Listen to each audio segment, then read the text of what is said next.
What do you think is so hard for us men to open up to each other? The only way I can open up to these boys right here is because I feel like I can be vulnerable. We took the stress out of it, make it personal. And this is, everybody do what you want to do, right? I think that's the problem that we face in society. I'll say this, it's more personable. I understand why people want to do it in front of everybody else. It's a form of accountability. It's a form of accountability. But is it necessary? No. It's not. It's not necessary. Yeah. And And it's more expensive. there is something. This is something I've been talking about with my girlfriend. I think I've mentioned this to Elvis too. Is that I've been telling her I don't want someone in my wedding who won't be there for my marriage. And I think to me that's one of the most important thing, right? Because like Say that one more time, bro. Say that one more time. Why are you not married, bro? Like He's on his way. But this is what But this you is what I mean. should have heard what we talked about. But this is what I mean. Chafuwa Meza, Chafuwa Meza. Tuko Nairobi tuna Chafuwa Meza, Chafuwa Meza, Chafuwa Meza. Tuko in the city, Chafuwa Meza. Don Kings in the building. Don Kings in the building. Chafuwa Meza, Chafuwa Meza. Tuko Nairobi tuna Chafuwa Meza, Chafuwa Meza, Chafuwa Meza. Yo, what's up, everybody? Welcome to another episode of Chafuwa Meza podcast. Today I got a whole crew, man. This is gonna be a dope episode. And to my left we have Elvis is back for the third time, 3P. Keshawn, Moy, talk to me, man. welcome to the show, Keshawn. Appreciate you, brother. Oluwole, aka O, aka Big Bro. Big bro. All right. And last but not the least, Ini freaking awards. Yes, welcome to the show. And as usual, I'm your host, Lemmy G. And before we do anything on this podcast, we start by taking a shot. So, my people, feel welcome. Shot time. Whatever drink you want to, come on, man. Let's get to it. Ooh.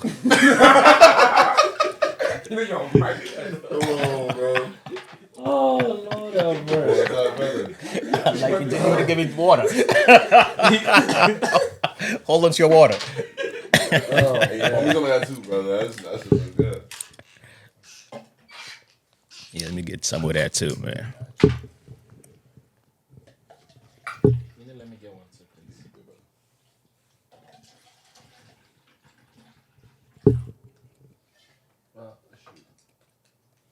You got the cup. Oh, my bad. There you go. You good over there? You struggling on?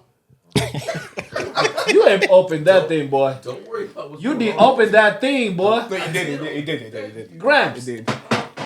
See, you agreed. Don't worry about what's going on. You agreed with your name, bro. I'm so proud of you. You know, There's water over there. That's the first step is accepted. That look like rose. You look like Rose. Actually, I'm rose with that pink on. I'm Rose, you recross. Don't do that again. Put it right here, because it's just three of us, I'm pretty sure. I got work in the morning. Really? Yeah.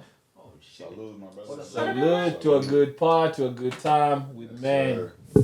Salute everybody, man. Salute.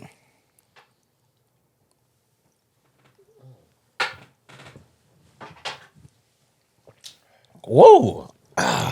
Ooh-wee. Yeah, that's good. Woo. My age is showing. Man, you're still a baby, man. I thought you said your edges showing. My edges? Talking about. I'm about to say, here you go, already starting. Yeah, I like what's going on right now, because today's topic is men's conference. This is men's conference. I like that. Let's open our hearts, man. And this is my first question to start the whole show, right? What do you think is so hard for us men to open up to each other? Damn, ain't no starter point. Golly, that boy went deep quick. Yeah, we go straight to it, man. Let's get to General it. society, because us men have no problem opening up to each Bring other. this close to you a little bit. All right, go ahead. I say us, this friend group, like when we even first met, we had no problem opening up to each other. Facts. So I don't know if you're talking about general society. Yeah, just general society, yeah. I think it's because I know there's this part of what I guess society defines being a man is being the protector, being tough, being almost like alpha, so to speak. And with that comes not showing weakness. So I think that's probably why it's tough for us to show emotion to one another, because we don't want to give off Weakness. Yeah. Weakness as well. Society definition. I think another thing, just to pick up something you said earlier about this group, I think it also has to do with finding the right type of people in your life, or putting the right type of people in your life. Because if you don't have people that you feel like you can open up to, then it's never going to happen, right? Correct. If the people you associate yourself with is mainly because of social status, then you're never going to feel comfortable opening up to them, which is something that you would see a lot, right? A lot of men, not just even men, right? Even women, they make friends with people because of how it would impact their social status, not because of the quality of the friendship that they're going to get from that person. And if all you're worrying about is that social status, then I mean, after the public eye and the going out and how people see you, there's nothing else left in that friendship. You can't talk to that person about anything. You might be going through a bunch of things and you won't be able to call that person and even say, hey, I'm going through this, can you give me advice? Because all the friendship was just based on you elevating yourself or you elevating your social status. Let me carry on that. So another point just to add would be a lot of men don't give each other safe space, right? So like I know the idea of safe space as the society tends to define it is, oh, women need the safe space. Or, if you're a partner, you need to provide that safe space for them to open up. But the thing is, even as men, it comes down to the only way I can open up to these boys right here is because I feel like I can be vulnerable. I feel like whatever I say will not be used back at me. It will not be weaponized. So I feel safe just talking about it and letting it all out in front of them and in their presence, because two things, like Ini just stated, like I might get one, I will get advice on how to move, but also I'm getting boys who really want to listen, like they're intentional with it. You get what I'm saying? So yeah. And piggybacking off of that, but first I'm gonna say with this group, I think we were all pretty much, we got good parents. You know what I'm saying? We were raised to be the people that we are today. You know what I'm saying? And I think a big part, and I'm gonna give you an example, is let's say you try to open up to a woman, right? Or anybody. Let's say you try to open up to them, and then they look at you and like you were saying, they look at what you were saying as weakness. They attack you for it. It makes you not want to be that person for anybody else. You know what I'm saying? Yeah. And I think that's the problem that we face in society. One is the experiences that we have. Two is the experiences that we see. Sometimes even, let's say like we're in high school, you see the guy that's getting all the girls, right? He's this guy that's kind of nonchalant, doesn't really care about things. People pick up on that stuff. They think they have to be that type of person in order to like get that same status that guy got. You know what I'm saying? Yeah. So it's like I feel like that and other things that we all said, I think that's the combination that we kind of go through. You know what I'm saying? Yeah, I mean those are good points, valid points that I do like. But this is the thing I always struggle with, right? Like in most cases, you see, like we just mentioned, you don't feel safe, right? When a man is going through some shit, it's kind of hard for him to go to anybody. You don't have to. It doesn't have to be a group of friends just to open up to anybody. Like, yo, right now, such and such is not happening for me. I'm in a bad space. I just lost my job. Me and my girlfriend, we just broke up. Like, a man will just tell you, you know what, I'm alright. But you can tell to his face, like, yo, nah, nigga, you nah. Facts. Yeah, you got some shit going on, but you can't open up. Or sometimes you can open up and then someone will be like, just be a man. Just, like, there's no solution. There's no advice, nothing. Just be a man. I think that taps into our ego, though. If it comes down to that, it's more like I'm tapping in my ego that, hey, I've known Ini for 3-4 years. I've known Big Bro for a good 4-5 years. But if I feel like, okay, I just lost my job and I can't speak to them, that means that I feel like my value in their eyes drops. That's not the case. I'm afraid that my ego is gonna get hurt when I release my emotion. Or I see what he's saying, because sometimes it's like, I guess, so if certain guys will think, okay, he lost his job, he lost his girl. Am I going to be that burden, or is he going to is he going to be the burden of looking at me for help, so to speak? Is he going to come to me for financial stuff? I guess a lot of guys aren't prepared to do that, or so that's why it comes to that. Be a man. The be a man is I guess a lot of guys look at that like, okay, they're going to tell me to figure it out anyway. Yeah, and to piggyback on what he's saying, because I like what you said. I think it's people projecting their own feelings of what they think they would do in that particular moment. So like when they say be a man, like I feel like that person is like, okay, I wouldn't act like how you're acting in the situation. Like if you showing like weakness, like I wouldn't do that, and that's what's closing everything off. And it shouldn't be that way. You know what I'm saying? For me, I look at it in a different way because like how do you want someone to do something that they were never thought how to do? How do you want men to share emotions, to open up if they were never taught to do those things? It's like you call someone to go, or I just call you and say, hey, Elvis, I want to build this house. Yes, the equipment, go build it. You wouldn't know what to do. Right. It's not like the house can't be built, but you just don't know what to do. If you knew what to do, then you would build the house. I try and look at it the same way. If men are taught how to express their emotions, which everyone would agree, most men today are not taught how to express their emotion. Most men don't even know how to handle their emotions, right?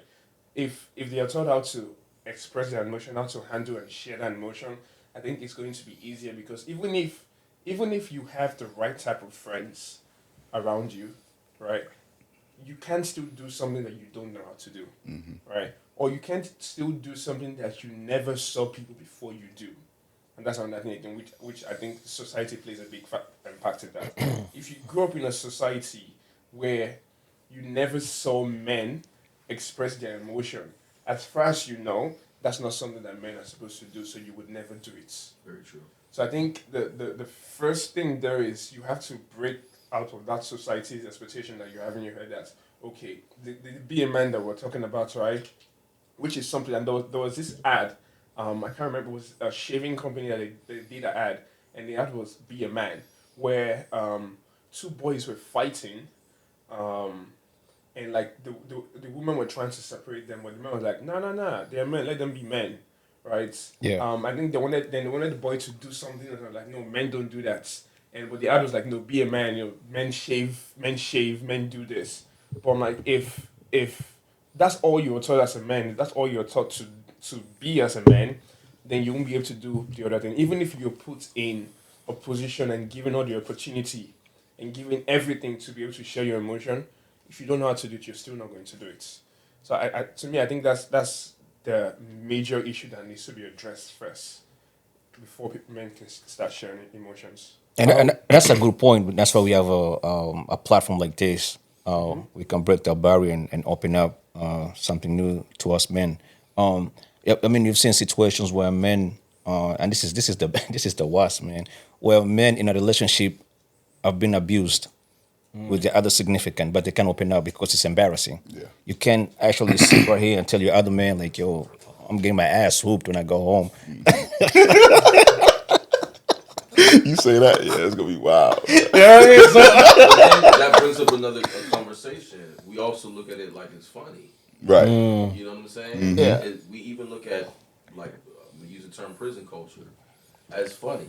But, like, that's the reason why a lot of guys don't open up. Is because sure. they know they're going to be the laughing stock. It's not going to be taken seriously, so what's the point? Yeah, that's Figure a way how to fix it. Yeah. Get violent. Right? Shut it down some other type of way. But, you know, opening up, expressing, you know, how you truly feel is not going to be taken seriously. Right. And this is interesting because Elvis actually mentioned something like this. I think Rosita mentioned it about you go to a grocery store, if you see a woman yelling at a man and the man is crying, you're not going to say that woman is abusing the man. You're going to say that's a weak man. yeah. When you see the other side, you see a man yelling at a woman and the woman is crying, you're going to say the man is abusing the woman. I think at the end of the day, too, it still goes back to that society's expectation, society's standard. Society, we've established that, okay, the man has to be this and the woman has to be this. And we never created a situation where a man can both be emotional and strong. And I think that right there is one of the biggest problems, where men don't know that they can be both. And I think, you mentioned something that it kind of brought me a different memory. When you said that the society, we define them as an alpha man, right? I think that that definition is very lost to the generation of what an alpha man is, because a lot of people look at alpha as a leader, and it mostly comes from the wolf territory, right? That's where the name comes from. But if you think about it, the alpha is never the guy in front.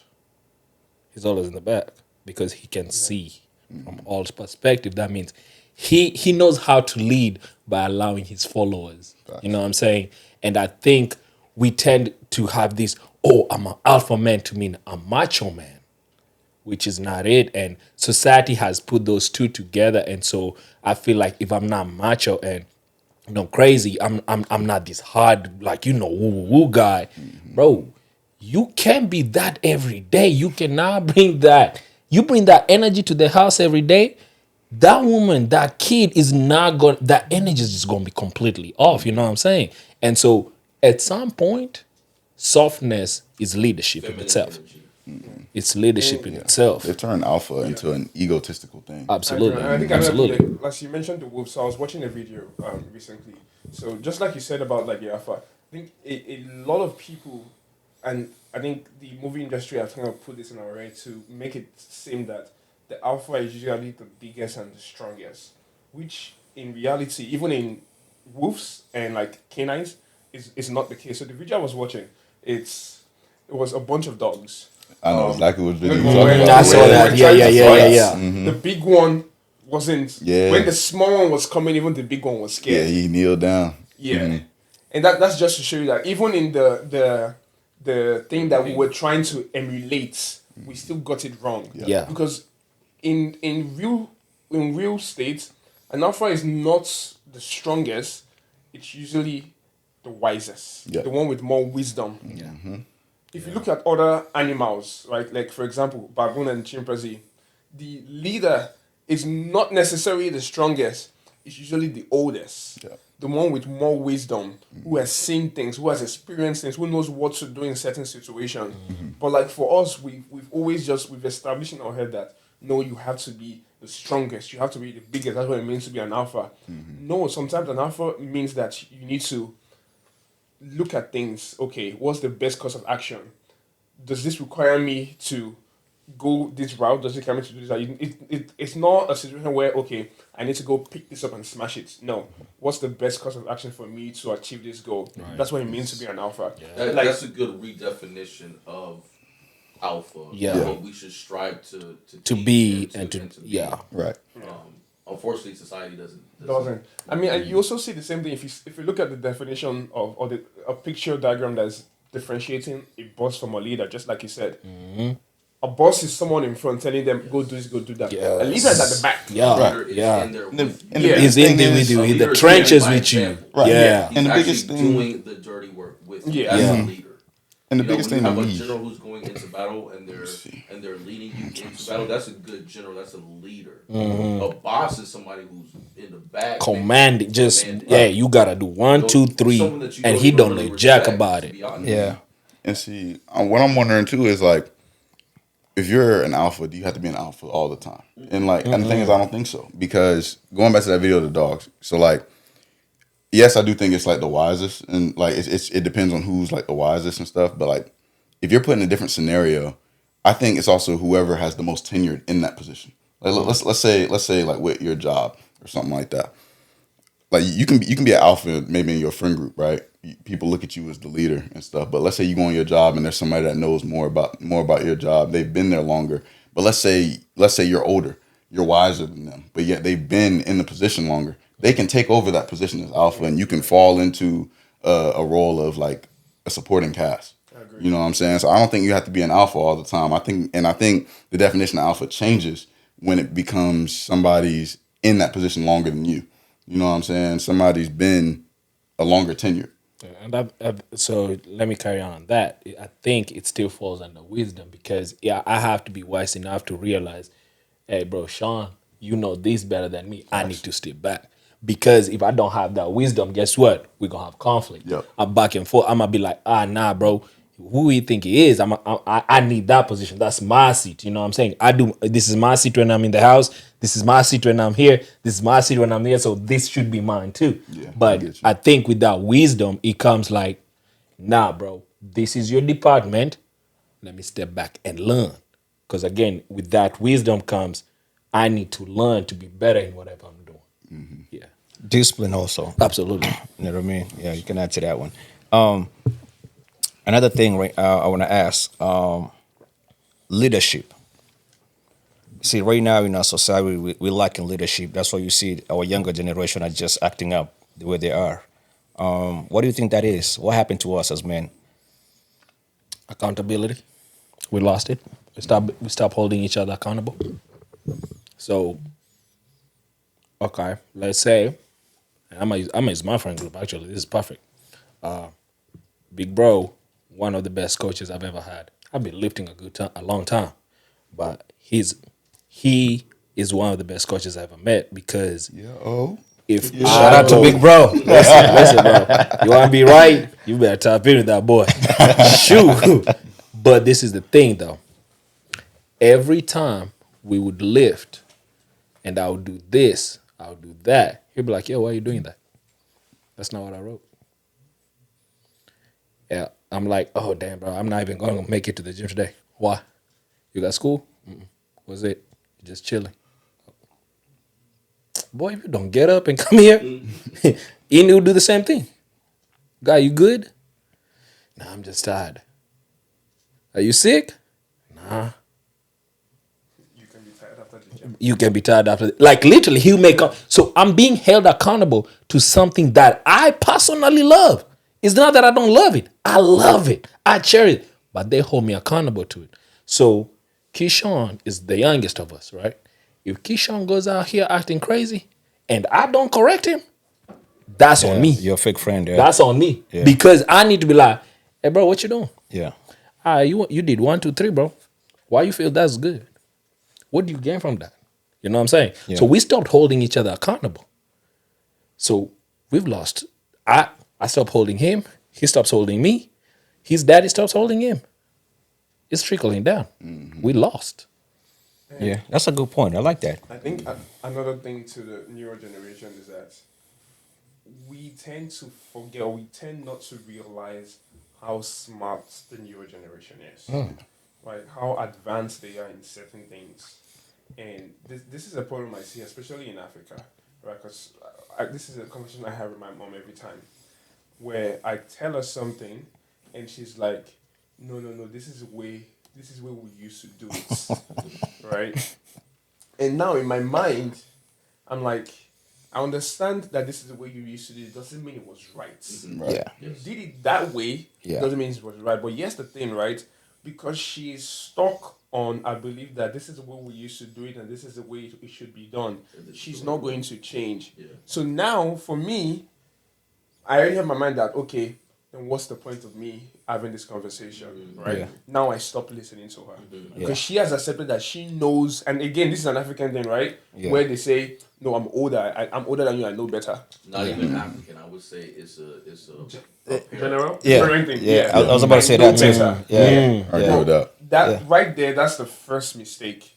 That idea that I know better than you because I'm older than you. And I think that because of that, the newer generations don't listen anymore because they clearly, like for example, look at things like AI.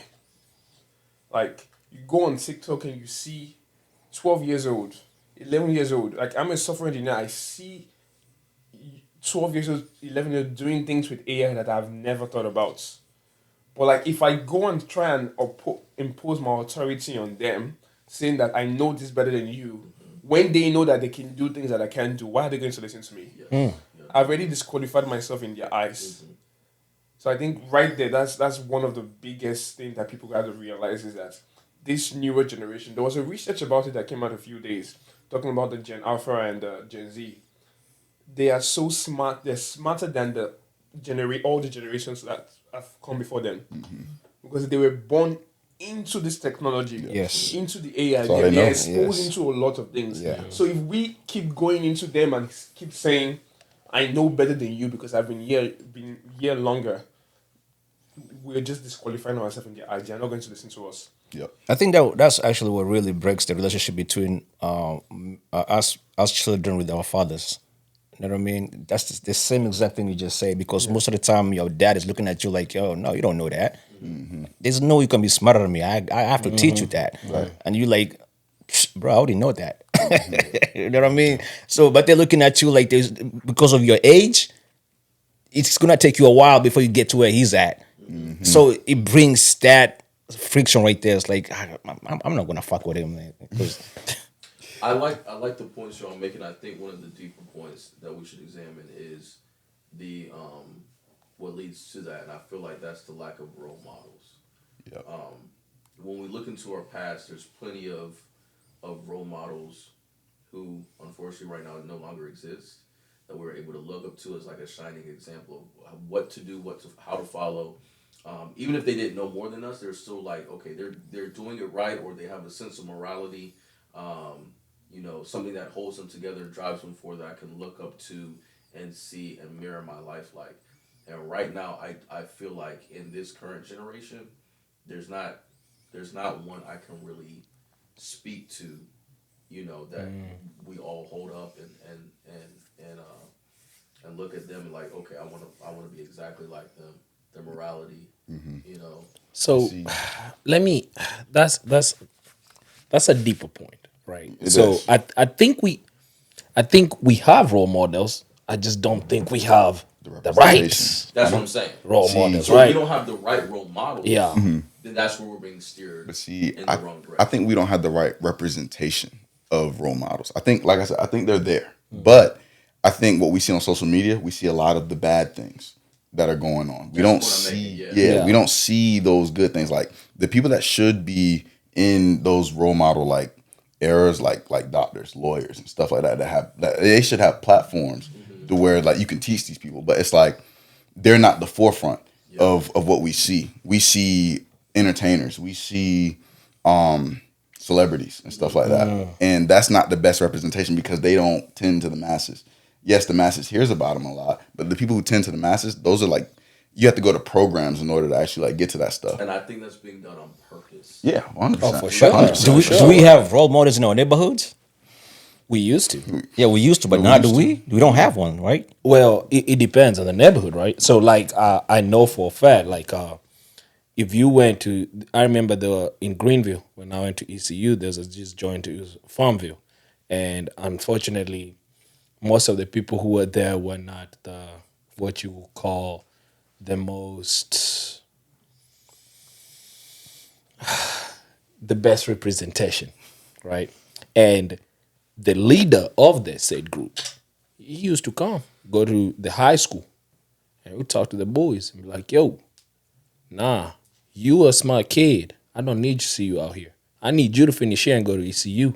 I need you to finish here, go to NC State, right? So, yes, his background, definitely you look at that rap shit, bro, you're gonna have to question a couple things, but the way he was coming to the community, that was a role model, right? But what has happened, and like Keshawn just said, I think there's this thing of we have raised these celebrities to like a godly standard, where we are starting to look at them, or the young generation is looking at them like, I want to be this. And we did it too. We did it with MJ. We did it with Kobe. We wanted to hoop, but at the same time, we were looking at what they were talking about, right? What they were talking about in the society and how they were leading themselves. But now it's like, man, I gotta have my pole with me. I gotta walk like this. I gotta do this and the third. I gotta talk like this. If I go out, I gotta be a baller. I gotta do 1, 2, 3, 4, 5. But is that realistic? Yeah, because right now you see that like the stuff you just mentioned. Before we didn't have social media like we do right now. You know what I mean? People are being raised by social media, so the role models is just ending up being the entertainers, like you're saying. That's what the people we're looking at. You know what I mean? Like for me, the one that I like watching a lot is Wallo 267. I don't know if you know about him. Wallo and Gilly. Yes. Yep, I know you're talking about. Yeah. $1 million worth of game. Yes. Well, Lo, that's my guy. Like he, when he talks to you, yeah, you're gonna get your ass right. Like, yeah, I feel that. yeah. He actually spent 20 years in prison. You know what I mean? So he knows the good, the downside and the right side. You know what I mean? Like he knows both sides. Like, come on, man, you can't really. But that's the person I can mention right now that you can look up to and it can lead you the right way. Besides that, I don't know, man. Okay, so let me ask you this. There's a bunch. There's the what's it called? The Cave of Adullam, I believe. I don't know if I'm mispronouncing that, but that's the one who he actually mentors black youth, right? He does it through the form of like martial arts. But during that time, he's mentoring both the kid and their father, and he's teaching them vulnerability. He's teaching them how to open up to each other. He's teaching them therapy. Right, so he's doing all of that, and he's got a massive platform right now. But he's one I can think of. Who's the celebrity? And this is one of my favorite celebrities. He acted. He was a black man that used to play music and whatnot, but he had an Italian driver, and you posted him the other day on Instagram. Marshall Ali. Yes. Mahershala Ali. Oh my God, that dude! You listen to him talk and how he talks about like what we need to do in the community, how we need to rate. We need to stop looking at us in our current positions. We need to use our positions to go back and bring the young folks, carry them on our back, literally, and perpetuate them forward. And even that billionaire that I put in the group, the black billionaire who paid for all the tuition over at Howard. Yeah. Oh, in Howard, yeah. And he gives us economic education, right? In the community, he's a philanthropist, which is big, you know, and for me, like just what he does in the community morally as well, I feel like he's a shining example. But and he hurts that those they don't send them. The commonality in those that you're saying is like. I never heard of those. Yeah, you know what I'm saying. And that's what I was coming to. Yeah. I hear about the story of Jay-Z turning water to wine like he was Jesus. You know what I'm saying? But like my thing is, Jay-Z had to go through drug sales, all that other stuff. It's struggles, like, yeah, all those struggles that like the normal person doesn't have to go through. You know, there are people that have to go through that stuff, but there are people that aren't like Jay-Z. You know what I'm saying? That can't do what he did. Yeah. So it's like. Yeah, I'm glad he made it out of that situation. I'm glad he's where he is. Yeah. But it's like it doesn't relate to me. It doesn't relate to me. I cannot relate to it. I think one thing that's like all of this is good and all, and I think if there's a major thing that if we don't act upon, everything else that we're talking about, I don't think is going to be fruitful. And the thing is this, right? We, the generation before us and the generation before them, they failed in one big aspect in that. With the rise of social media, they've accepted a bunch of things that should not be accepted. In sense of what we see on TV, what we have allowed the people we call celebrities or the people we call influencers to display. We've accepted it, and these are things that should be called out and be like, no. So you think we need to do more censorship? Yeah, like actively don't support those things. Like speak up against. And I'll give an example. Money talks. I know, yeah, but at the same time, there is power in numbers. It's true, right? And there's an example of this. Sexy Red. I stopped listening or even anything after she went on a podcast and she was talking about something, and she talked about how one of the best boyfriends she ever had. You know I'm smiling. You dropped it in the group. You dropped that in the group. You dropped that in the group chat. It's the video. She was like, one of the best boyfriends she has ever had is the guy who stole something from someone up the streets and used the money to buy her something, or give her the money or use the money to buy her something. And like, she thought that was so sweet. And I'm like, you talking about Sexy Red? Yeah. I'm like, you posted this thing, like, people are watching this thing and no one is saying that's wrong. I think people are saying it's wrong. I just think people that are saying inside, but I'm talking about openly. That's why I'm saying that. You know why they don't say nothing? Here's the thing. They don't say anything because they're gonna get criticized for speaking against something like that. If enough people say it, what would happen though? At the end of the day, this Because is a at the end of the day, all these things like these people, right? How do they get their money, right? From views, okay. right? If enough people say that, okay, I'm going to start, like for example, there was a time when the baby did something and people were like, I'm not going to listen to the baby anymore. He died off for a while, then he slowly started coming up back. Yeah, if but that's- enough people do that, you can make an impact, and that's the truth. But we know why. Like that's a successful movement that's going on right now. Yeah. That's the reason why that didn't work. But like when you're speaking to things that hit the shade room, like Sexy Red and stuff like that, that's controversy. Controversy sells. Yes. Controversy That's sells. one thing I was about to say yeah, too. well, yeah, I mean, yeah, controversy sells, but like things like that, there are other things like that We've allowed. accepted, Yeah, we've but allowed, see, that what we you gotta- shouldn't allow. What you gotta understand though too is like numbers of dollars is gonna overpower numbers of people, and that's just how the media game is. That's what I said. Money talks. Yeah, money talks, That's bro. what I'm telling. I think money talks up to an extent. I agree. Yeah, me too. I agree with that. But now look at the example you just gave, like a Sexy Red. If you follow Sexy Red, then we really don't have nothing to talk about, like because A lot of people. You heard that? A You lot, heard that? a lot of people are looking at that example of Sexy Red. Hold on. Let me finish. A lot of people are looking at that example of Sexy Red. They're actually speaking against it. So, for example, the video that you dropped in the group meet, it was saying how this was a negative stereotype that we shouldn't be following and or looking advocating at. for.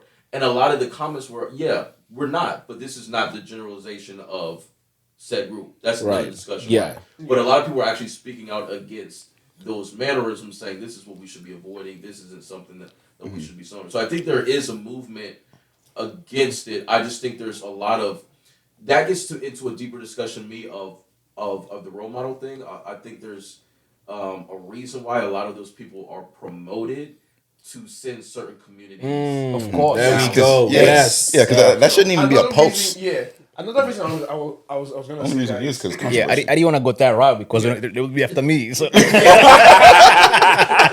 So yeah, another reason about to say, I was gonna say that I mean if some of you are on TikTok, they something that they usually say on TikTok is like if someone is doing something good, they say in the comment we made the right person famous. Like for example, look at Kai Cenat. You look at I Show Speed.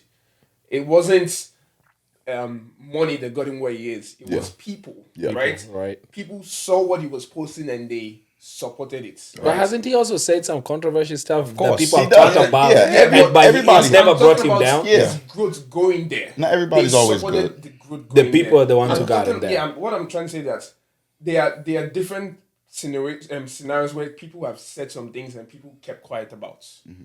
Because at the end of the day, if we keep quiet about something, the people that come after us will think it's normal, will think it's okay for them to do that. Mm-hmm. If we don't speak up and say something is bad, the people that come after us They'll will think it's okay. bad. Like for example, is this guy, a very, you guys might know him, David Attenborough. He's about to turn 100 and he made a statement which was like, we have to teach the younger generations to love nature, because if they don't love it, then they won't protect Take care of it. it. Yeah. And it's the same thing with this. You have to teach them to love the right type of thing, because if they don't love it, then how they're not going to look towards Let me it. ask you this question though. Yeah. How do you counteract that if there's a machine behind that negativity?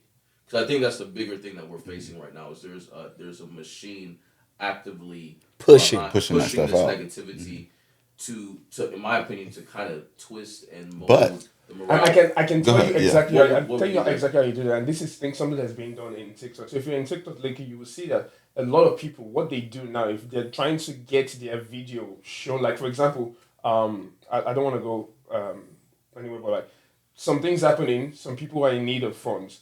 They're trying to get their video to go several places. When they start that video, they say, hey, I'm trying to do this. If you can go to the comments, don't post about what I'm about to talk about, post about these things. And one of the things is like fluffy chocolates. Why? Because they're trying to trick the algorithm to show that to more people. So there are ways to do that, to spread it around. You will see those videos, which normally wouldn't have gotten up to 200 view, 1 point something million view. So there are ways, because at the end of the day, it's an algorithm, right? That's controls what of people course. see. Yeah. And I can go It can deeper be with tricked. But what if It can be. it's more than videos too? Because it's the music, which oftentimes it might not be through a video, right? It's through streaming platforms. you know, your Spotify's, your Apple Music. It's through Movies. Yeah, movies. but at the same But time, see- how did those movies become number one? How did the music become number one? It became Depends how many trending. people who Yes. listen to it. Yes. But If also you actually money. say no, most of it is amount of people that listen to it. It's money too. I agree with money that. is It's money money. too. I'm saying the But majority. the is amount thing of people is, that you- listen to but it. you can trick- We could get into the whole, and I'm rooting for my brother Kendrick, right? But no, because look, I'm about to make a point that's valid for you. Okay, What yeah. was the whole lawsuit? The whole lawsuit was that the music company put money behind Kendrick in order to boost Yeah, and move Yeah. his movement. right. Yeah. So if you have that going on behind the scenes, how do you counteract that if your money isn't that long? Okay, so now look at it. They put money into what to build to boost it. They didn't put money into the streaming platforms.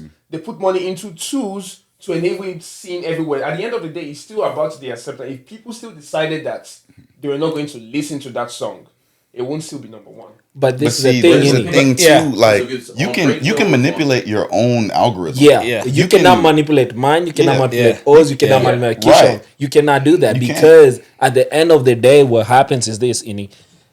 Yes, you can, but go on. If I'm a top dog, 1% a top dog, no matter how much algorithm you choose to do, You will my see top money, dog shit. I can still push it way further than your algorithm can ever do anything. Right. Yes, That you is can. a fact. And Look so at- this goes look at back to Tate. what exactly what I was just talking about, right? Where they tell people to put this type of things in the comment because how do you see certain things? It's based on your search history, Yes. type of things you've watched There you in the go. past. Yes. Okay. The money, yes, money goes involved, but money doesn't do what I think you think the money does. It doesn't. They're not putting the money into TikTok and telling TikTok spread it. No, It's what you they're using interact the with. money to get people to talk about them. Yeah. But how are they doing that?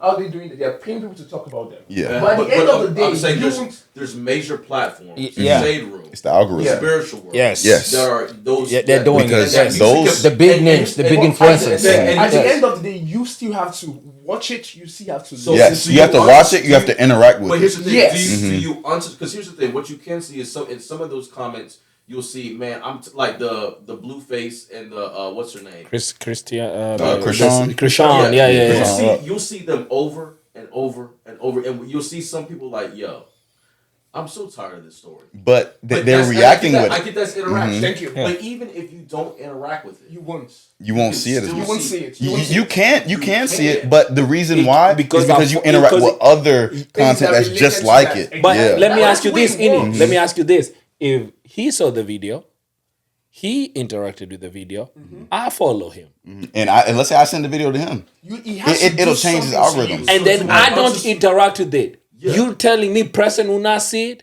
No. At some point, Preston will see it. Exactly. Because me and the That's- Preston yeah. send each other reels. Because you know Enough. that new feature that they got on Instagram. It shows you who Yeah, likes the stuff. it You know does. what I'm saying? But you have to have interacted to something related Yes, to that. you have to. That's what I'm Sometimes But that's what I'm saying. sometimes that's inevitable. though. No. Because Yeah. I've actively manipulated my Explore do the same page thing because too. I wanted to start seeing more cars and stuff on my Exactly, page. yeah. So I started liking and sending a whole bunch of car videos Yeah, to you people. can do that. So No, like, now you my do whole that on Explore TikTok. page But you want to know shows the cars. funny thing? Because you are in our group chat. Yeah. I don't interact with those videos. You know how many cars things I see in a day? Mm-hmm. A bunch. I don't because I follow Keshawn. Keshawn is in a group chat with me. Me and Keshawn send each other reels. Not those reels, but reels in general. So Mm-hmm. it even tells me Keshawn liked this. Yeah. I got nothing to do with it. Exactly. I literally got zero nothing to do Hey, with you it. tired of seeing my cars, man? Just say that shit, bro. No. See, okay, so that part, right?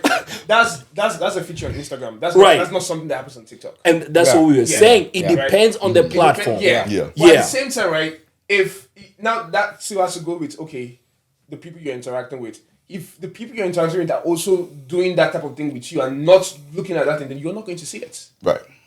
That's what I say. It's still everyone as a whole. It's not an individual tax. It's a society. But you all can't, have to you do it. can't unsubscribe from 100 of your friends, right? Because we have a close friend group. But I might have 20 or so people that I don't even interact with. You can filter it though. You can hit you can hit That's not what I'm interested. saying that the society has to do it. It's not just you or your friend Yeah. group. But you But see, see, how, it- you see it how- goes- You see how, but- see how long this conversation took for us to get to this. Okay, now I got to filter out certain friends. And like, not everybody knows that. That's life, though. But this is That's life, though. So You then gotta it filter out comes back. friends in It life. comes, and that's where I was going. At the end of the day, right? I think this whole conversation it downs down to using discernment, understanding. Okay, I'm gonna pick O as my boy. This is bro. Pick Ini, pick Lem, and pick you. You know what I'm saying? Yeah, that brother there. I love you with the love of Jesus Christ, but I'm gonna have to step away. Yeah. You know exactly. You know what I'm saying? Exactly. Yeah. I'm right with you. Exactly, you Yeah, dig. yeah. So it comes back down to really discernment where it's like, I might not filter you on IG, but I'm gonna filter you in life. Yeah. I mean, it goes back to the point where they say if there's 5 idiots in a room, there's 6. Yeah, Yeah, absolutely. and let me reel it all back to the Sometimes feelings. I just take too much time to filter everybody. It should. You might not know which one But is eventually, But that's you will life. get there because that is not going to happen. All this is not something that's going to happen in the day. This is a process. If you start just like any of the algorithm, right? You can right now. I have the things that are shown in my algorithm. If I want to change it slowly by slowly, I just have to be looking at some other things. And before you know, my algorithm will change and start showing me those things that I've started looking at. It's a process. And I know slowly you by can- slowly, you start changing the people around you. You start you Right. see that I don't like the thing because it showed you that this person liked this, Yes. right? So you can be like, oh, okay, so this is what this person's like. Okay, well, this are the people I need to stay with. Slowly by slowly, you can change your entire argument where you don't see that stuff anymore.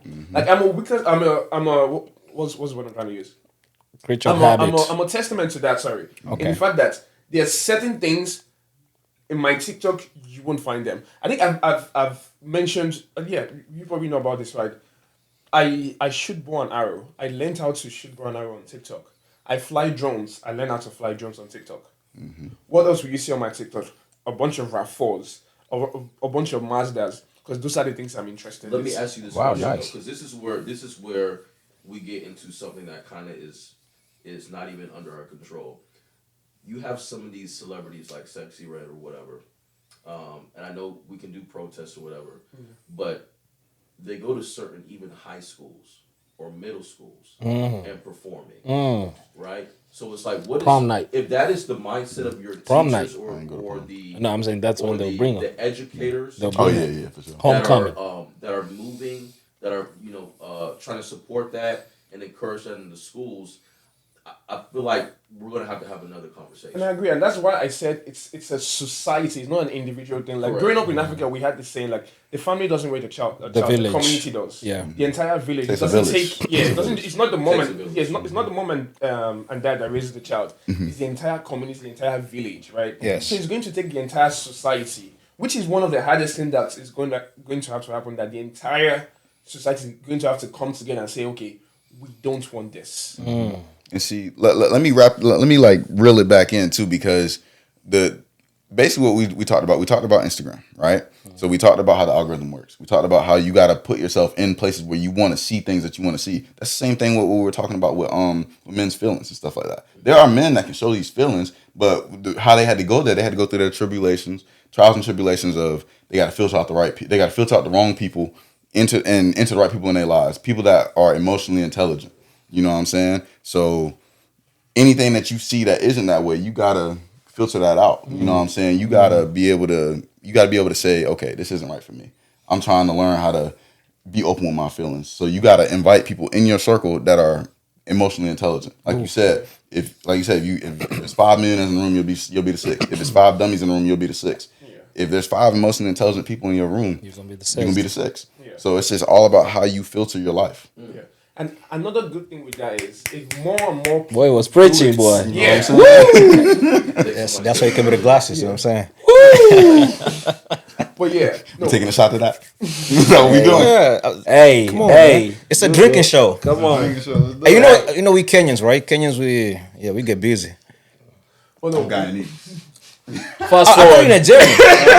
You know Nigerian? I'm Guyanese. The two Nigerians are right there. This is The that ones right not here. drinking at the same Nigerians. Who would have thought? Who would have You know? thought? Yes, sir. What about you owner? Hey, sir, come on, man. Hey, we gotta do it. But I see your point though. All good. You sure? I'm sure I got my water.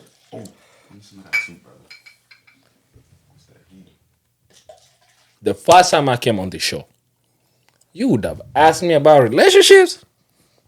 Boy, I was talking crazy. I was out of my that was never something. It was a lost sheep, huh? I was lost. Now you're found. Right? But this Amen. but this is the thing. And at the time, I was boys with y'all, right? But you wanna know the funny thing? And me and you been talking this. After our Miami trip, something clicked. We came from Miami. Oh, we went to your wedding. I saw my boy Ini. I saw Bro D. There's just the fact that I was around y'all and I saw how y'all interacted, how y'all were moving with purpose, how y'all were being intentional, how y'all were holding yourself to a standard that I was like, yeah, I gotta step my game up. For real. And guess what? After that, when I dated, I was dating with intention. I'm dating with the mindset of Want to get married? get married, but at the time it wasn't even married. It was more like, I want to make my boys proud. It's crazy. What? I kid you not, bro. It was like, I need to be in the same circles these dogs are in because they are moving with purpose. I don't want to be left behind. Like, that was just, I was like, nah, I can't. Not that I'm getting in a relationship because my people are in a relationship. I don't want to be left behind in low-key the sounds step like of that. life. Low-key I know sounds it like might that, sound yeah. like, but for me, it was more deeper. It's just like, yo, these boys are moving. These boys are like their life. They've changed this. They've changed that. They've changed that. They inspired And- you. and now it's inspiring to a sense where I was like, I kind of want to know what that feels like. Yeah. I kind of know what. So that was so you kind of agree with my point of you put yourself in the environment. Absolutely. Okay. Yes. Okay. So one thing I was going to say, and this is actually the same thing I was going to use to conclude what we were just talking about, in the fact that if enough people keep doing the right thing, Sorry. other people are going to look at them and be like, oh, okay, these people are doing this. I want to be part of this, and now structure their life to be in that to be in that direction too. Shout out to you guys as well. Oh, I got my water here. Yeah. Salute, man. Oh, okay, yeah. So I was saying this is the same exact conclusion I was going to give to the other one, in that if enough people start doing something, right, and you see that, oh, okay, this group of people are doing this and what they're doing is right, what they're doing, they're moving with purpose, you don't want to feel left out. Yeah. You're going to now ask yourself, okay, what do I need to change in myself to be able to be included in what they're doing? And this applies to everything, even what we're just talking about when we talk about speaking about the wrong thing or filtering out the people in our life. Like if people feel like I've been filtered out of someone's life, and you look at that person progressing, you're gonna ask yourself, okay, who do I need to become for me to be filtered back into that? So the right amount of people doing the right amount of things can inadvertently change other people, make them want Vice to versa become, too. yeah, It's a double-edged sword. yeah, People make them doing want the wrong to thing. become the right type of people. Just like what you were saying, right? You saw this and you're like, oh, I like that. This is good. I like the way they're moving. I want to be like that. Let me do this. Let me make this change to be able to fit into this narrative, to be able to fit into this environment. Do you think you were around the wrong people at first? No, I think I was in the wrong mindset. Okay, so it's like, but okay. So I guess what I'm trying to understand was, so it took being around the right people to put you in the right mindset. So do you think being alone, you were lost in that standpoint? Absolutely. But yes. isn't that not the same thing? What? Because if you're in the wrong mindset, that makes the people around you also be in the wrong mindset. Right. No, not necessarily. Because Because your mindset. we doing the same thing though. No. I can, when I'm in the wrong mindset, I can have a slew of people. I can have people who are this type of mindset and this type of mindset. But I'm in the middle. I am not discerning. I am choosing to please both parties. That, I can Or understand you're that. just I can choosing understand not that. to kind of That too. yeah. So- Just choosing not to. So that, in that perspective, because I'm sitting in this situation like, you know what? I'm a party. I want to be here. They're cool. I want to do this. And then I'm like, oh, on Tuesday though, I'm gonna be these guys because I want to be this side too. So I'm people pleasing. I never got until I got to out of that mindset of I gotta be me first and change this, and then I have to, by God's grace, I have to discern. This might not be healthy for me. It looks fun, but it might not be healthy for me. That was the decision that made you gravitate towards them. Absolutely. Though. Yeah. You know what I'm 100%. saying? I don't think you changed because of them. I think you changed because you wanted to change on your True, own. you have to, yeah. Right. Yeah. And But that's in what I think. Don't needs you to be think preached. for me being around them like multiple times in a day and consistently around them helped me get to that mindset? I think it helped you get to that point of wanting to make that change for yourself. And then once you decided to make that change for yourself, then you started happened. mimicking what you saw. You know what I'm saying? I think you always have to make that decision for yourself first. True. You know what I'm saying? I think another way to look at what Keshawn is saying is that you became aware of better Self-awareness. possibilities. Yeah. But it's because of my environment, Yeah, right? your environment made you aware of better possibilities. Right. And now you had options. Okay, there is this possibility that is amazing. Do I go towards that side? Do I remain where I am, or do I go to the other side? So now you're aware of the different things, and you decided where you wanted to go. So you make that change yourself. You say, okay, I'm going to change based on where I want to go to. So yeah. Whoa, yeah, that's dope, man. Let me ask you another one that's kind of heavy right now. Men with relationship. Uh-oh. Why is it so hard for us men to commit in a relationship? I'm gonna let the married man talk on this one, boy. There you go. I'm gonna let the married man lead on this one. Talk to him, Guru. Why is it hard for men to commit? Yes, because it's really right now in society, a lot of women are complaining about us men. We can't commit. We keep cheating. You know what I mean? We got so many excuses. I'm gonna speak from two perspectives. I'm gonna speak to somebody who has a monogamous perspective, and I'm gonna speak to somebody who has a polygamous perspective. Break it down for us. I'm not gonna use names, but I was talking to my mom, right? I told you this story yesterday, and there's some people I know in my culture from the homeland. Yeah.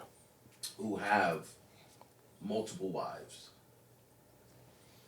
and a descendant of children over 10, right? Whoa. So when you look at the way certain societies move, men it's accepted for men to be more polygamous, right?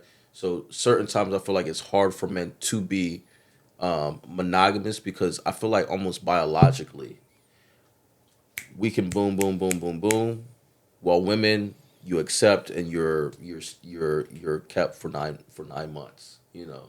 So I think from that perspective, biologically, it's harder for men to tame themselves, so to speak. But I say it's a choice. It's a choice.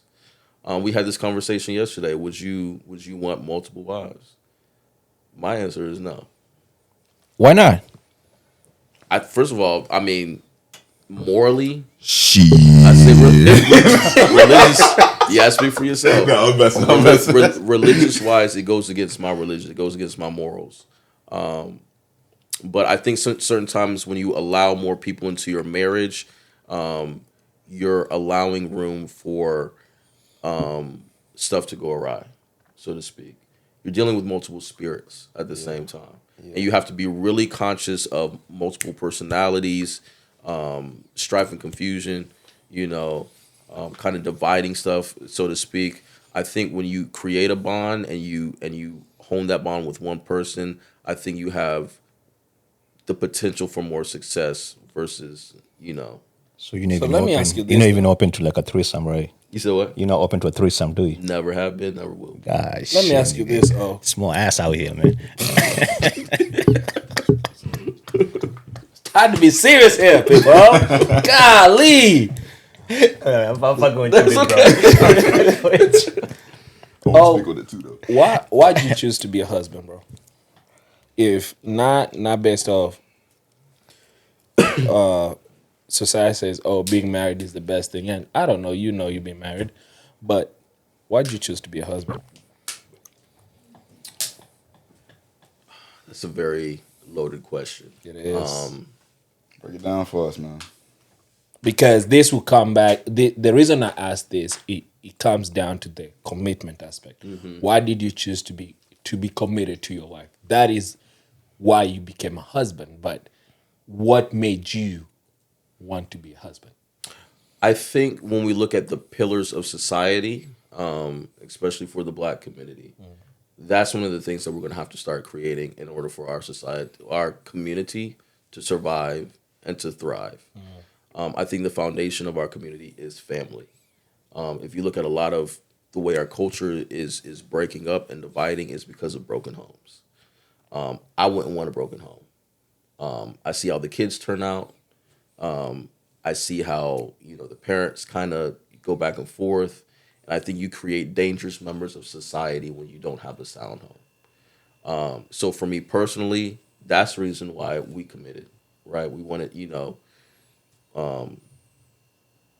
want to be that foundation. We talk about making change that we were talking about earlier in society. It starts with you first, right? If you can't be an example, I don't even feel like you can speak to that, creating change. I respect that. So, How long have you been married? been married for going on 3 years, been together for around 10. 10 years. Yeah, that's deep. Respect to you, brother. Yeah. Respect to you. Yeah, we need more men just like you, man. Yeah, we need to be like you. We need to take notes. I want to speak to it too. I am a married man. I'm a single man. I know you're outside right here. You know what I'm saying? Anything is possible. We outside. Sounds like But listen, sounds like it. You gotta Anything enjoy it is while you're possible. single. I say don't rush into marriage if you're not ready for it, because it is a commitment that you have to think about. You have to be ready to. I mean, it's like just because you're married doesn't mean people stop hitting on you or your spouse. Right? So you have to be ready to stay committed. If you're not ready for that, if you got to get your rocks off, so to speak, and you're not ready, then and coming from that single guy perspective. So I just think, and we talked about this earlier. Yeah. I think men and women just don't agree with things. Like, I don't think we agree on. So I see a lot of people wanting traditional relationships in an untraditional society. So I'm not going to say men and women have equal opportunity. I'm not going to say that. I'm going to say that things are more equal than what they were when there were traditional men and traditional women. I think money plays a factor in it. Finances plays a big factor in it. For sure. I think there's too many expectations on what the other gender is supposed to do, and that's where the disconnect comes.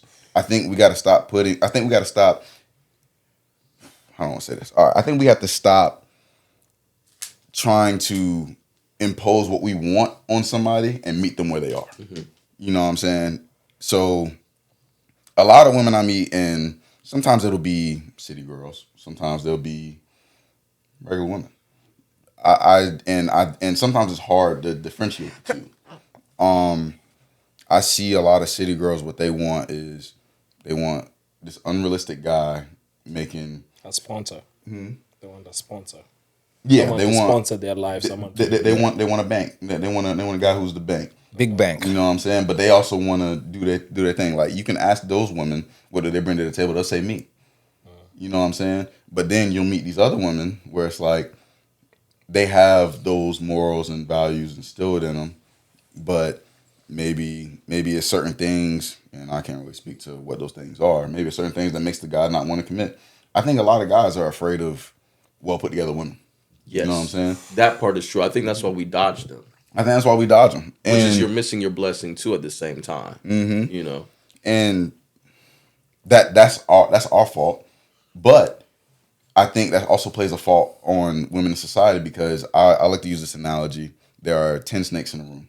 7 of them are venomous and will bite you. So I'm not going to walk into the room knowing there are 10 snakes in there, not knowing which one's going to bite me. So there might be 3 good ones in there. But the thing is, I don't want to take that chance. So it's like... Well, I also feel like, speaking to a conversation we had earlier, it's about the environments that you put yourself in, and where you can create the best chance of not getting bit, so to speak. That's true. Where are you looking for, you know? We had these conversations all the time. We did. We had these conversations all the time. But I feel like that's big. That's big into how you're going to get that successful relationship. Is by the environment that you put in. Oh, I like what you're saying because you say, me growing up, the safe place used to be a church. That's the place you're gonna find a nice woman you can marry, or at least you can have a relationship with, right? But nowadays, that's not the case. Some of them be the freaky. Yeah, the ones they go to church. That's But this the and you know what I mean. Can And I then just add corporate on women that? also. That's not it. So what's the safe place? the church has now become the new. I hate to say it like this, but the new breeding ground. And you know where I'm going with this. It's like some of these mega churches, because you know the narrative that's being thrown. You want to find a good man, you gotta find a church man, right?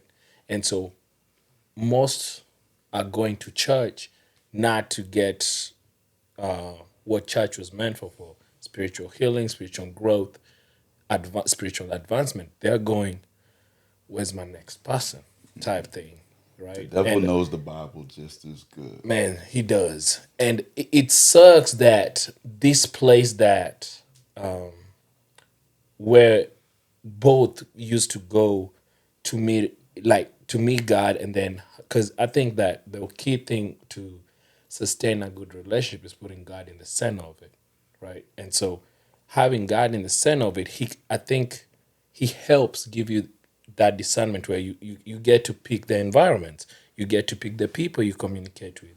And now, because they say, oh, to find a good man or to find a good lady, go to church, go to this. And I think it's a good process where it brings people in church, but I think people are coming with their own intentions. Which is, I'm gonna find my next man here, and he's gonna be the man that's gonna do 1, 2, 3 for me. Or I'm gonna find a woman here she's gonna do 1, 2, 3 for me. They're not coming with the intentions of I'm gonna find a partner who I'm gonna grow with. And you said something, the table. That is one thing that triggers something in me, because I don't want you to bring what you bring to the table. I want us to build this table together. I don't want what you're bringing and what I'm bringing to the table. No. We need to build it together. Here's the point I'm trying to make, though. I think putting yourself in... I don't think church is the wrong environment. Yeah. I don't think church is the wrong environment. Turn it. I don't think church is the wrong environment, but I think what people don't understand is dating is not easy, but you almost have to put yourself out there on the first date. Be willing to date for an extended period of time. Be willing to talk over potential therapy or communicate it. If you're in the church, you have a couples ministry. Talk to the pastor. Talk to the person over the couples ministry. And you can kind of figure out if that person is for you or not for you. I think sometimes if you're just going to church and you're just looking for the pretty girl without actually vetting, searching for the qualities in that person, then yeah, you're gonna miss. It's just like if you go to, if you go out and you potentially go out, to a club, and that doesn't mean that person is evil. You could find a good spot. It's most likely not going to happen because of the environment. But I'm saying putting yourself in the right environment is going to, I feel like, enhance your chances of a long. So what's the right term? Huh? What's the right environment? Yeah, that was my You have question. to do your research. We drop stats in the group, I but think- oftentimes it is. Not in the group, brother. We out here. We Let's out talk here. about it. Let's talk about it. I mean, it's going to be when we put in the stats about because I put in the ones for marriage, right? Oftentimes it is, unfortunate, because the society is so microwave. We don't have traditional marriage over here, so we don't have people setting. That's one of the most successful ones. But it is right now the people who are having the most success in getting to the marriage stage is through certain online platforms. So doing your research, finding out which online platforms are having the most successful rate in terms of spewing out marriage, honing in on that, getting in the right friend groups, going to the, talk. One of the other scenarios was, talking to your friends if they have any single great people that they can set you up with. I was set up. Right. I was set up. I've known people who have been set up. You're another example. So talk to the people that are marriage minded around you. See if they have anybody that's looking, willing, and be kind of open to being set up as well. That's another example. That I agree with. But when you said like social media might be like the best, I don't mean social media. I meant like that platform. Dating sites. Like you said, dating sites. dating sites that have marriage success rates. Okay, 'cause Not I was just about to say, random ones. you can probably go to that same marriage site and find the most Was people Yeah. there. most people who don't And get together either. You know what I'm saying? That's something I was gonna say. I So think- are we banking on luck? no, You're always I don't banking on think luck it's with that. that stuff, bro. Are we going to the club? Like what? You know what I'm saying? Like at some point you're going to have to try Right. and figure it out. But putting yourself in the right environment is to me you're going to have a higher likelihood of success versus just randomly going out to a club or bar. see, Right. But see, I don't think it's just going the to the bar right or club is environment. I think one thing that needs to be addressed today is that people are looking for perfection in something that wasn't meant to be perfect. Because I think the idea of a successful relationship or idea of a successful marriage has been whitewashed or diluted a lot. Because a lot of people's expectation that a successful relationship is one where there are no problems. But that's really not the truth. Because there is nothing like perfect. Facts. Because that's just really there's nothing like being perfect in a successful relationship or successful marriage. There are arguments. You guys will not always agree on everything. I think that's one problem that people, because like you go into dating and you see that, oh, this person doesn't like this, or oh, this person does that, does it. Okay, this person does it. I don't do this. Okay, I'm done. People don't realize that. Growing up, it's something I used to hear in that. One of the most beautiful relationship or marriage is when you take two imperfect shapes, you bring them together and you form a perfect shape, because that's what marriage is supposed to be. You both are imperfect. Facts. But one of the idea or one of the foundation of marriage is that you bring together your imperfections and try and create something perfect, because there's always going to be that imperfections. The marriage might have some ups and downs, which is normal. I think people are looking for that Hollywood relationship, what we see in movies, where you see beautiful Cinderella. woman, yes, Cinderella, everything is good. She matches everything that's she ticks all your criterias. She acts this way, she does this way. What people don't realize that sometimes you're going to have to be like, okay, well, if this is what I'm looking for in a relationship, maybe this one I can get this later. People right out our generation or us, Instant we have gratification. lost delayed gratification. That's what I was about to say. We have lost that. We don't care for that anymore. We want that instant gratification. So I think we're agreeing, but I think the question is where how do you get to that? How do you get to that? I think it's realizing that things will come to within the process. It's not going to be immediate. It's not like you're not going to get everything at once. Things will come over time. Things will come, but how do you set yourself up Right. to enhance it? Like he was talking about putting himself with the right friends, having those conversations that changed his mindset and ended up. We have other friends in the friend group who have done the exact same thing. Yeah. So that's my question: is how you can? I feel like you can enhance your probability of achieving that by changing your yourself. environment, Right. changing your mindset. Yep. I feel like that's a big way into getting into that route towards marriage or long lasting. And I See, think my only problem with that is I know you guys talked about the church, and I don't agree that with the idea of change your environment, go to those type of places, and you will find the best person. I grew up in a church. I was a youth minister in a church. Do you think that enhanced your morality? No, and I'll tell you why. Because the first time I ever saw porn in my life, it was the pastor's son that showed it to me. Ooh wee. So I don't think it has anything to do with that. I think at the end of the day, it's Do you think the principles you learned in church enhance your morality? no.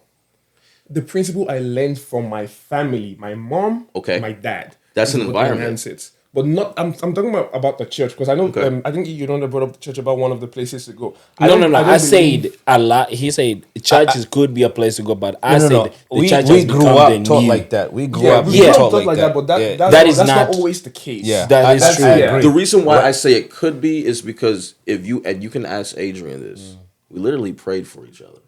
That was the first thing on our list was somebody who had a relationship with God. Whoa. You pray for each other? We pray for each I other. gotta give you that one. That's a appreciate big it. one. I've never seen men pray for other men. That's But- dope, man. That's But strong. that's the point I'm trying to make is it can still happen. It's not going to happen for everybody because, of course, there's like you said, there's snakes in the church, right?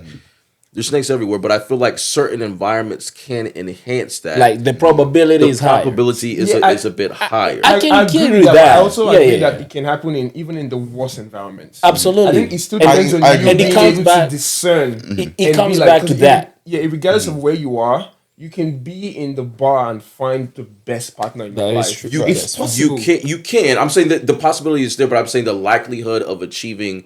So, for example, if we're looking at the and they might not be the best, but if you look at the most successful or relationships that marriage rates that happen, it's with ones that have been arranged. Right? I agree with that. Yeah. Because Yes. the foundation is culture, tradition, things that tie each other together. But another thing, arranged marriage, most of the time, both partners don't know each other until that moment. That's an African thing. Yeah. No, not just African. Some other Indian. cultures do it. No, Asian, but Asian. I'm saying Indian ones, Yeah. they do know each other. So yeah, it but I'm depends. saying Some like, do. yeah, it's not just They I'm saying- know I'm saying each it's not other, just but they don't. Africa. Yeah. Some of them have They- grown up they together, know their families of know each other.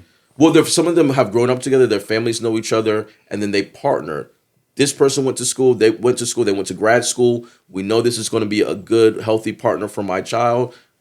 Let's go. Right? Can I add a caveat to that? Go ahead. It depends where they grew up. It depends where they grew up. So, for instance, let's say I was to be put in an arranged marriage. Let's say my auntie back home was like, "Hey, I have a friend of mine. I know this friend of mine. She's very good, and her daughter Stop doing that, number auntie. one." Stop doing that. Like for real. Like stop doing that. But He stole my I points, man. grew up in the U.S. You know, I'm now in touch with the Western world. So she has a mindset of who Elvis was when he was 16. She don't have a mindset of who Elvis is when he's 29. See how that can clash? It can But clash, she's but if using you, hold assumption, on, yeah. if you hold on, it like for example, we're talking about the way we all have to change in society, Right. in order to make things work for ourselves, right? So of course, you might not be the same person you were if you were 16, but if you still had on to some of those values that you core know values, would help you be successful in a relationship, that's what you're triggering. But couldn't that have changed in the last 10 years? It could have, but you also have to make the choice, which is what you just said earlier, right? Right. So when you decide to make that choice of I want to be in a long-term relationship, then your decision-making starts to change, right? And unfortunately right now, because we don't have that traditional, okay, I've got to, my parents are going to set me up. It's going to be up to you, right, so to speak, to kind of figure out how to navigate, how to put yourself in the best place. Environment. So- So it comes down to me individually. I have to choose what the environment is because whatever environment I go, I'll find the snake and I'll find the wolf, but I could also find the sheep. But you could also find the sheep. I feel like that comes down to the energy you attract. That part. Yeah. Okay. So another thing I was going to say about the idea of the arranged marriage. Yes, we have a good amount of successful marriage, but there's also a high amount of abusive marriages in arranged marriage. If you so look at it, because you're bringing, especially in the ones where, and this is not all the case, especially in the ones where both partners don't necessarily know each other or like dated before. Like the family was like, okay, yeah, no, you guys are married. Because the reason I say this, I know of a situation where this actually happened, where it was arranged and the man was abusive to her because he didn't love her, he barely knew her, but the family was like married. So what did he do? Literally turned that to an house help. There was no love in the relationship, and she felt obligated because of the family, family does that. So she kept quiet. So yes, it's good, but there's also a bad side to there's it. always going to be scenarios that Yeah. end up being just like in ones where love finds each other, right? Even if you choose your spouse, some of those end up being abusive, just the same. So yeah. So do you believe if as a man, if you're not married, or at least if you haven't married, are you less of a man? Absolutely not. Absolutely not. No. Absolutely not. Marriage is a choice. And a lot of choose to people, marry. a lot of people are moving away from marriage.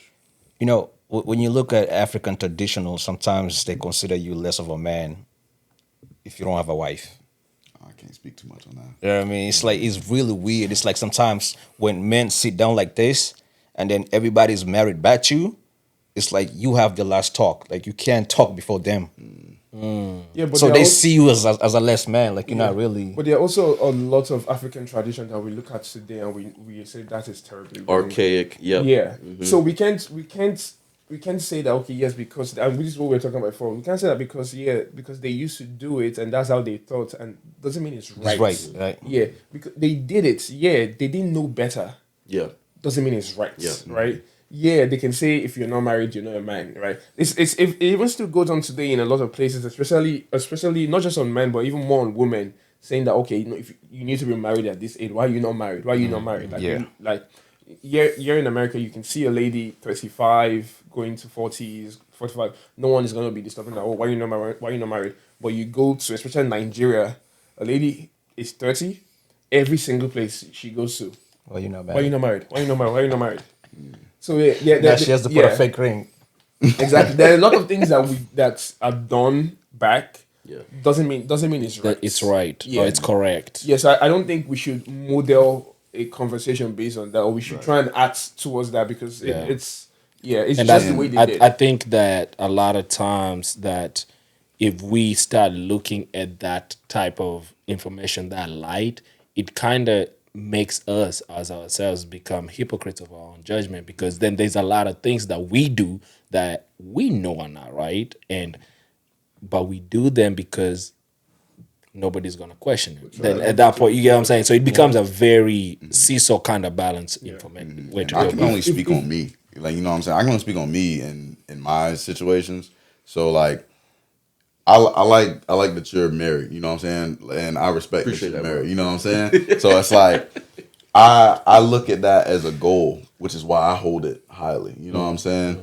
But I'm not gonna sit down and look down on you because you're not married. Right. I look at y'all two as my brothers. You know what I'm saying? So at the end of the day, I think people shouldn't look at it like that. I think people should look at it like, if marriage is your goal, cool, but don't downplay the next dude because he's not married. You know what I'm saying? Everybody has their own timing. Everybody moving on God's timing, bro. You know what I'm saying? So I think another thing is people don't realize how much of a change or how much of an impact it is, or how much Work. it is. To stay married. Yeah. I think that's one of the reasons why people which might downplay it. Someone once said, and this was a musician that said this, that marriage is like you are jumping off your planet onto another planet. You don't know what's on that planet. You have no idea what's on that planet. Very well said. That planet is just like the way planets move, right? At one special time, that planet is going to interline with yours, and you have to jump. And you have to make sure that you don't miss that window to jump well. You're jumping into an unknown. So pretty much just it's a risk. Yeah, It's a because risk. you don't know, right? Because you can speak to 1,000 men that are married. It has nothing to do with your own marriage. Can I be a Devil's advocate. pretty much? Yes. Yes, sir. Do you you know, think- with a pink shirt, we already know. Devils were pink. So do you they've been flaming you about this pink shirt all day. Bro. You gotta stand up for yourself, bro. Hey, listen. Tell them real men wear pink, man. Listen, Hey, tell them this- salmon. It's salmon. Yeah. He got the pink cup. The pink cup. We're pouring up again, man. Look.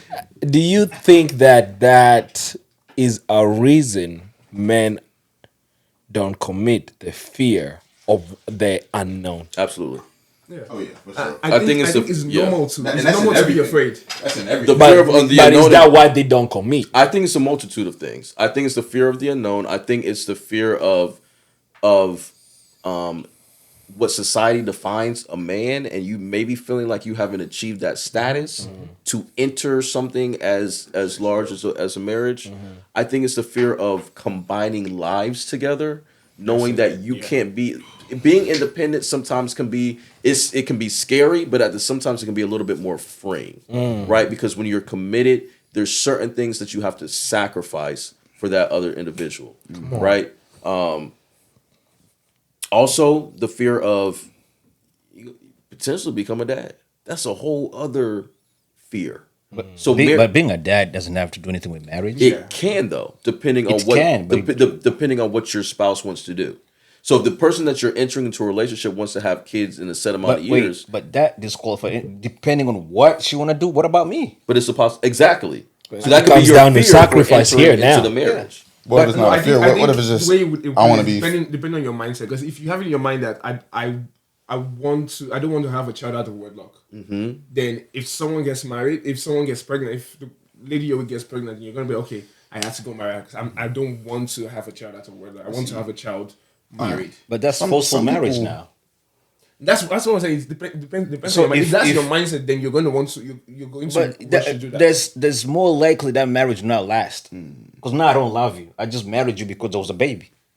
But if you're with, I mean, yeah. But that's when you come into a marriage. One thing we have to understand is every person in that marriage is going to have their own wants and desires. For women, they're on a biological clock. True. Right? For men, no. Right? Sky's Not the limit, necessarily. right? Not necessarily, right? So if you say, for example, you marry a little bit later and your Yeah. spouse is a little bit older, then that conversation quickens, right? Yeah. But what So if it's then not a that fear? could be a fear if you're still not ready to become a father. That's one of the fears for, you know what? Maybe marriage isn't for me. But right what if now. it's not a fear? What if it's she wants to have a kid because she's on her biological clock, but I want to wait to have a kid because I want to be financially stable. That's still a fear. It's not a fear. It The fear is. that you won't be able to provide. I get what you mean. I know get what what I you mean? mean.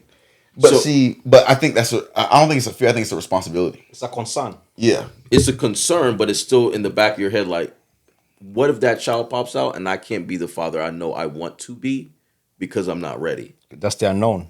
That's the unknown. I'm with that. You know. I'm with that. I respect that. So I think that's why it's hard for a lot of men. That was the original question, to commit to marriage or to a relationship, because all of those things are in the back of your head. I think it's how do we teach? Huh? So a platform like this, right? We we'll go. It comes out. We gonna put it on social media. Yo, you need to go watch this inspirational man. They did their thing. They talked 1, 2, 3, 4, 5. Right? If a young man is sitting, this is let's just call it. This is a college kid, right? Because in college you try 1, 2, 3, just got out whatever. that phase. So you're like, man, I think I want to be on this mindset where I want to be intentional. I want to look for something that's going to lead to something, right? What if this kid goes like, yo, Keshawn just posted this. Let me watch this, what they're talking about.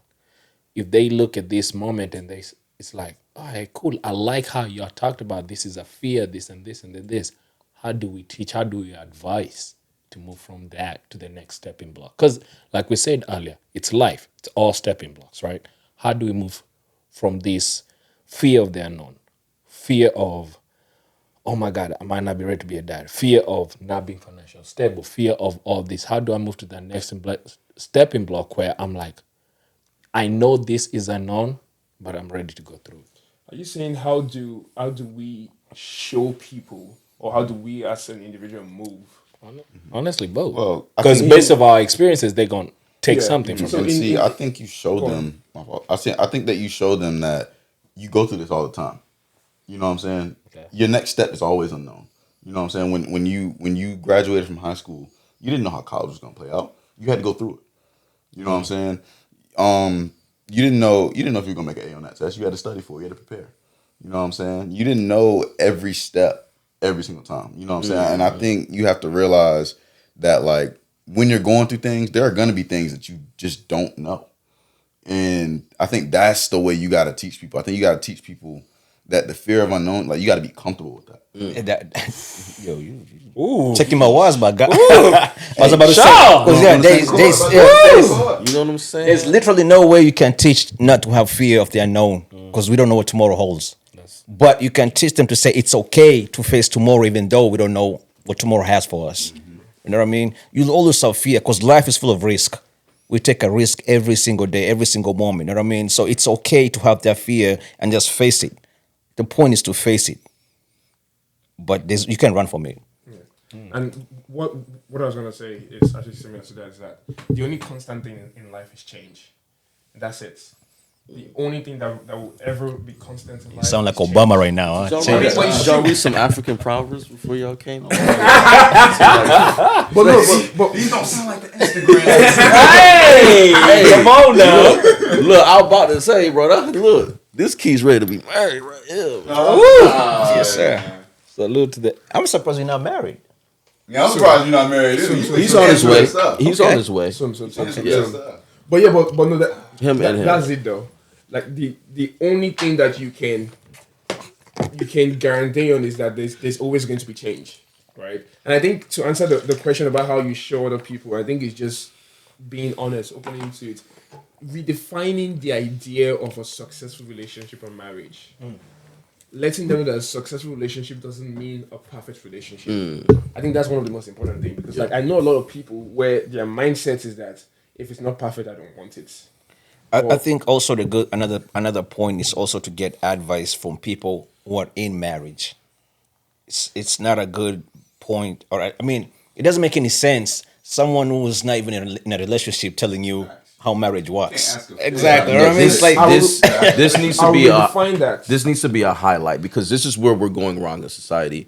You have a lot of these men self-help podcasts that are trying to give gurus that are trying to give relationship advice. I'm not going to say none of them because some of them are, but a lot of these popular ones are not in successful relationships, even not even marriage, but relationships. Yeah. So how can you give the next person, advice? And I'm not speaking for me because I've only been married a short time, but even like going to somebody who's been married 10, 15, 20 years, we're looking at, you can look at certain therapists who are married, they're marriage therapists and they're currently married. Finding somebody that can give you advice on how to do stuff a little bit more successful. That's where a lot of these people should be looking to get their advice from. And one thing I was gonna. How do you feel about people that marry multiple times? Mike. My fault. How do you feel about married people that marry like multiple times? Like it depends on each person, right? If unfortunately, I'm gonna use this example. If you married somebody, you're widower, that's something that's out of your control, right? If you're in something abusive, outside of your control. If you just marrying just to marry and divorcing, hey, I mean the laws allow it. Not starting 2026. Starting 2026. If you get married and your partner cheats, it's illegal now. You go to jail. Kid you not. It's a law in bring America. about to get passed. Yes. It is a law about to get passed. you heard it here first. Because that's news to me, bro. Wait, in all states or just All here? states. All The states. United States, they're about to pass that bill. If you cheat in your marriage, it's because they go and you can go to jail. Like it take you to court and you can go to jail. So wait, there's actually I ain't something. got nothing to worry about, but I like that. we good. Yes, sir. That's accountability, bro. know, right? Accountability. That's accountability. That's a crazy type of accountability. That's extreme. That's bordering like the whole, Muslim Islam laws that You can't. But you know what? You know how we always say, I feel bad for my brothers we with that, we but- always say that a coin has two sides, right? That is one side, but this is the thing. Do you know how many men are, or how many people are about to leave child support? You know how many men Because- we already have a terrible incarceration rate. I know. You know how that thing is. We're going. Boy, That's gonna give me another conversation. We're gonna have to. listen, we can have a whole other topic on this one. Facts. Wait, before we jump into that, I wanted to address something you said about Black men don't cheat. That's true. Facts. But they'll be in jail next year. Facts. Until you see one of them in jail. This is the thing. No, right now, but this is the thing, bro. It's not just it's not only gonna affect men. It's gonna affect Of course, women. right, most- yeah, You no, get what I'm genders, saying? yeah. Think about it. For me to prove that, 1, 2, 3 cheated. Oh, she's pregnant. Now I gotta be paternity. Y'all better now I'm about research to what child support, accountability means and right I ain't now. gotta- I'm telling you, it's about to be It's crazy. gonna be bad. Wow. I'm sorry. Oh, yeah, Go no, ahead, sorry. bro. Yeah, Say no. your point. What I was going to say, you mentioned about talking to people who are in marriage. I wanted to rephrase this and say talking to right people who are married, because you can talk to people who are married and they give you Wrong terrible advice. Yeah. So yeah, I just wanted to say that. Then to go back to the commercial you just made about the cheating in marriage and getting married. I think there is one thing that I think this is something that is one of the like divorce laws in America that I never agree with, is the no fault divorce, which means that this is something that some states are trying to ban right now. It's basically where neither of the partner needs to have committed anything, but you can still go. You can just be like, I don't want to marry again with no reason, no fault, and go and file for a divorce. And a lot of states will allow you to do that. So a lot California. of places are trying to ban that now. That's which is, I think that is a terrible. And I know a lot of guys who are scared to get married because of that. Because imagine your wife just waking up today and being like, You know, I'm not gonna mention any names. I am with you 100% Yeah. because saying you that's know, a you good know, thing? when- No, at it's the a wedding, bad it's a thing. good thing that they're trying to get rid of that. I'm not Yes, gonna no mention fault any divorce. names, but if Yeah, you I go see, I to got you. the Because I think internet I think and it's search, a terrible there thing. is a 71-year-old, very popular, very known name. She woke up and she said, "I'm tired of you. I'm divorcing you." Yeah. yes, and remember, 71 years old. the crazy part, the irony is, How much money she get? I cannot. Again, just go read on it. I'm not gonna say nothing. $5. But no, these are celebrities. remember, and you probably know this. Of course, you know this. At the wedding ceremony, right? When you're reading your vows, what do you say? I'm writing my own. I ain't reading nothing. For better or I'm for writing worse, my for worse own or for poorer. Yeah. Until Until Yes, death do do us us part, part. yeah. exactly. Can So we how- break that down, though? Can we break that? how Those down? three statements down. Yeah, break it down. Break it down. So you gonna stand in front of God and everything, and it says we have power in our tongue. Yes. And you gonna sit there and say, "For richer or for poor, Yes. till death do us part." Yes. There are people who have stood by that. And there are See, people that have not. Hold on. What's the issue? I have a problem with the poor part Why? because I don't want to be poor, and I don't want my wife Nah, to be poor. bro, you That's sound- not what I nah, said. Come on, bro. You about to say you sound like that girl that was on Instagram talking that bullshit, bro. My bad. Nah. But for me, I think tripping right I think now. I like how you guys did your thing, bro. Oh, you didn't say that? I'll explain. And I think this is would be my recommendation. This is actually a trend. A lot of people are doing this. I didn't get the invite to the wedding, by the way. That's So because everybody I didn't know you respect. This was all Miami folks. Yeah. That's because I didn't know you. We didn't know each Yeah. other back then. If I would have known you, I would have drug you. You would have run that. Yeah. I'll be at the. Yeah, you would have had no choice. You'd have been I'll be at one of the anniversary You would have been dinners. practicing the dance with us. man. Yeah. The dance practices. Oh, you did Let me- your thing, bro. Let me know when y'all renew your vows. I'll be there. Oh, you did your thing with that. This man had us in the garage practicing dances at midnight. Yes, that's how it's done. Whoo. I'm with you on that one. We had a show out, man. Yeah, you So got to. how was y'all vows? So I'll say this: we to say how it was done. We took the stress out of it, make it personal, and this is, I mean, everybody do what you want to do, right? But we went to the courthouse first, which is ourselves, close family. You know, did our thing there. I'll say this: it's more personable. It takes less stress off of the actual planning the wedding, so on and so forth. And for us, it just meant a little bit more because it's just us there. You know, not to each his own, do your own thing. But I think it takes a lot of pressure out of, you know, the what's going on. But if you choose to do it before everybody, that's huge. You know, And it's I felt like I expensive. made vows in front of my wife and my close family. It almost felt like a little bit more, but I understand the pressure of you know, if you I understand why people want to do it in front of everybody else. It's a form of accountability. It's a form of accountability. But is But- it necessary? No. It's not necessary. Yeah. And And it's more expensive. yeah, no, it is. But there is something. This is something I've been talking about with my girlfriend. I think I've mentioned this to Elvis too. Is that I've been telling her I don't want someone in my wedding who won't be there for my marriage. And I think to me that's one of the most important thing, right? Because like Say that one more time, bro. Say that one more time. Run that back, bro. This nigga, That was good. This nigga snapped. That was good. This nigga snapped. I'm sorry, bro. Whatever African book of Proverbs y'all read. Why are you not married, bro? Like I He's need on that his way. invite. But this is what I, But you should have heard what we talked about. But He this said- is what I mean. This is when I talk about being marriage minded earlier.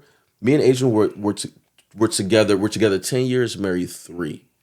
Right. So getting in this mindset takes time. Facts. When you're dating your spouse, that takes time to plan, figure things out. Because if you jump into things too quickly and combine your lives too quickly, sometimes it can go awry a little bit worse, you know. So taking your time to plan, like just because you're dating successfully doesn't mean marriage is not happening or inevitable. It just means we're in that working stage, you know, on the way to marriage. We probably talked about marriage, I want to say, within our first 2-3 months of dating each other. You don't feel like that was too soon? No. You got to be. If you want to be if you want to be in a marriage, I feel like that's something you should be talking about. Those first few dates. It's got to happen. Because To what length? Huh? To what length and what depth?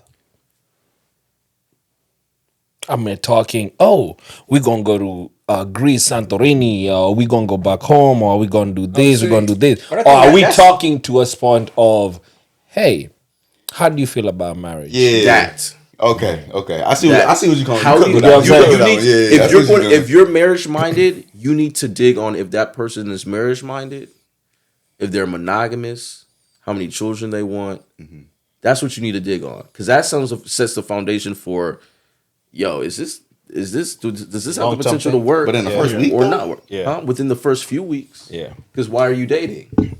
Lust. No, This is where we get to talk about hookup culture or talk about marriage culture. Let's do it. Marriage culture is strictly different. Facts. Now, not to say that With some intent. with intent, not to say that hookup culture can end up there, but marriage culture is super. Like I told you, we pray for each other, right? When you went into your relationship, you went into it with what mindset? My current one? Current one. Marriage. Oh, damn. What nigga. about I mean, you? you Y'all talk got about marriage? I mean, I don't mean to get personal, but did y'all talk about marriage? We did. Yeah. Okay. yeah. No, I mean, How long y'all been dating? 4 months. 4 months. They're fresh. I agree with him because I think even it was probably like the second month and we were already talking about marriage. So I think it's something, if you know that you are dating with intent, I think even you wouldn't even think about it, but the conversation will come up. It's You like, natural. yeah. And I think mine You guys even will have got it. a little bit faster because I'm gonna be honest. I don't think my mindset was intentional, but I don't think that I was okay. This, I'm a marriage right, but I was very intentional with everything I did. But I think the fact that one, it is a long distance. The thing with long distance, the thing that keeps it is pure, truthful communication. You cannot have that single moment of doubt. If you do, everything starts crumbling. It's literally a domino's fall. That's You know what I'm facts. saying? I understand that. This I conversation, understand that shit on a it personal came up. It came up it came up on my birthday because I didn't even know this. She and Ini and Stacy, they planned my birthday. I had no idea she flew back. She was flying in town that day. She flew at midnight. This conversation had Shout to out to Ini. You get what I'm man. saying? That's what's up. So I did not know this. So me seeing that type of commitment, that type of mentality, that type of reaction, it made me go, Chafuwa Meza, Chafuwa Meza. Tuko Nairobi tuna Chafuwa Meza, Chafuwa Meza, Chafuwa Meza. Tuko in the city, Chafuwa Meza. Don Kings in the building. Don Kings in the building. Chafuwa Meza, Chafuwa Meza. Tuko Nairobi tuna Chafuwa Meza, Chafuwa Meza, Chafuwa Meza. Tuko in the city, Chafuwa Meza. Don Kings in the building. Don Kings in the building. Straight from the flight to the club we go. Hold on, I'm lying.